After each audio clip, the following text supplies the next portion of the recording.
Hey everybody, welcome back to Healthy Habits with Dr. Kristen Lloyd of Bariatric Mindset, author of Bariatric Mindset Success. In this week's mindset shift, I am going to be talking to you about emotional eating and stress. And this is a hot topic. I work with a lot of people who will ask me, how can I overcome emotional eating? What can I do to stop emotionally eating? And emotional eating is very much linked to triggers, stress, and relationships. Now, there are a lot of other things that could come up when it comes to emotional eating, but these are the things that I see most often.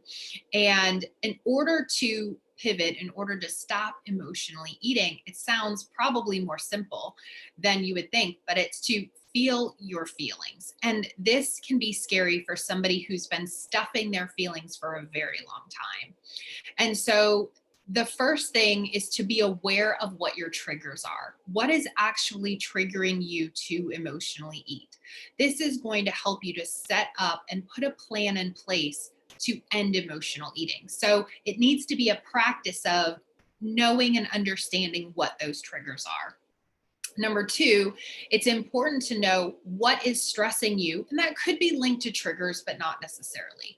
What is stressing you, and how much do you stress eat, which is to eat when you're stressed versus when there's a very specific trigger.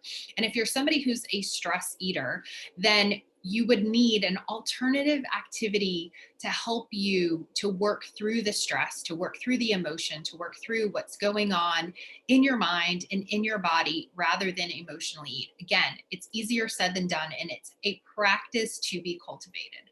And then the third thing is relationships. So, relationships are typically a big key in what causes emotional eating, and that has a lot to do with poor boundaries. And I discuss this in Bariatric Mindset Success, where there are a lot of individuals in the bariatric community who are perfectionists, people pleasers, and who let a lot of people run all over them. And so, one of the most important things to do as a post op is to create very healthy boundaries with those around you. Now, there could be fears with regards to setting these boundaries because there might be a fear of, will they not like me? Will they reject me? How will that impact our relationship? And these are all very important things to consider. However, there is a saying, what you allow is what will continue. And there's a lot more sayings with regards to boundaries, in terms of those who take advantage of you are the ones who will be most upset that you start to set boundaries because they can no longer take advantage. And so when we talk about bariatric tools and bariatric skills, these are also life skills and life tools, because a lot of times it's not what you're eating, but it's what's eating you. And what is troubling to a lot of people are relationships, relationship drama. And I don't just mean personal relationships as in romantic relationships or family, but it could be at work, it could be friends, it could be colleagues. It can be in a variety of situations. So just think about the different situations that may stress you, the different types of relationships that may come into your mind as you're thinking about this. And what are those things that you might be eating over or eating through or eating around because these situations stress you out? And so, this is another reason why I'm a big advocate for therapy and getting into therapy, because these can be the reasons that individuals eat. And these are the situations that bring on a lot of stress. So, the most simplistic answer is find alternative activities, get to the root cause of the emotional eating. However, because that's uncomfortable, it's easier said than done. And there are some people who might not be willing to do the work.